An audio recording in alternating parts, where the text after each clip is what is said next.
Anna has a simple plan for the day. She wants to get out of the house and actually see the city of Berlin.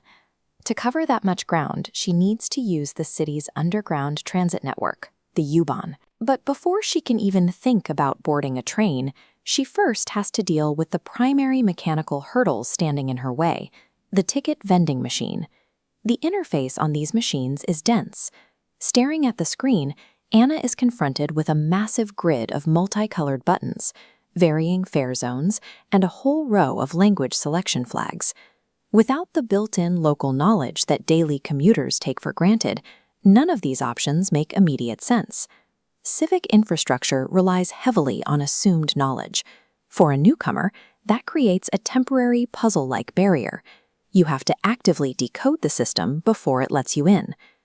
Anna scans the text on the screen until she isolates the specific local term she needs: Einzelticket, a single trip.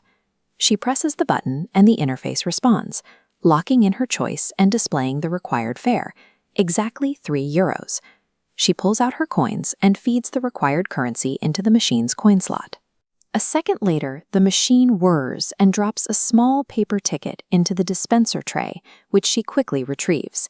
Navigating that complex interface transforms a moment of friction into logistical momentum. She now holds the specific credentials needed to move through the system. But having the ticket isn't the end of the process. She now has to find a secondary piece of hardware called the Entwerter, or validator, and it's not attached to the vending machine. Looking a bit lost, she catches the attention of a local woman nearby, who simply points toward a small yellow box mounted further down the concourse. Anna smiles warmly and simply says, "Dankeschön." It's a brief interaction, but it highlights the kind of quiet social cooperation you often need to navigate busy public spaces. She slides the paper ticket into the designated slot until she hears a sharp stamp. In Berlin, buying a ticket isn't enough. It remains invalid until activated by this platform hardware, serving as the final gatekeeper before boarding. Ticket now valid, Anna moves past the concourse and steps right up to the edge of the active loading platform. Looking up, she checks the digital displays overhead. This board shows her the U1 line's destination and arrival time in bright orange text, giving her exactly the data she needs to synchronize her pace with the system's schedule. While she waits, the platform is alive with sensory details. A man sits nearby playing an acoustic guitar, adding a layer of music to the steady hum of the station. The train arrives with a rush of air. It halts, and the bright yellow doors slide open to reveal the packed interior. Anna steps inside, but the carriage is at full capacity. There are absolutely no open seats, so she finds a spot to stand and grabs onto a metal pole to brace herself. The moment you board, the dynamic shifts. You transition immediately from a passive observer waiting on a platform to an active passenger who has to physically hold on as the machine takes over. The door slides shut and the train accelerates rapidly, throwing its weight forward as it builds high velocity.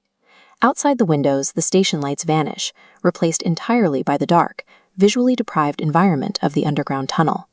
Without visual landmarks to track her progress, she listens carefully for the automated voiceover for the intercom. Next to station, Alexanderplatz. Down here, you lose your normal sense of direction. The subterranean journey becomes an exercise in trust, relying completely on the system's automated logic and safety protocols to get you to your destination. The train slows down, the doors part, and Anna steps out onto the platform. She follows the crowd up the stairs and emerges back into the daylight. There, set against the open sky, is the distinct blue Alexanderplatz sign, confirming she has reached her target. Standing in the busy square, she feels a very real sense of pride.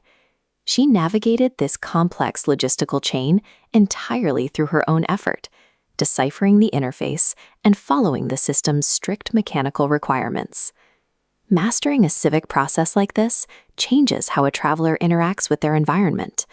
Understanding the city's underlying mechanics provides a lasting foundation for moving through any foreign space with confidence.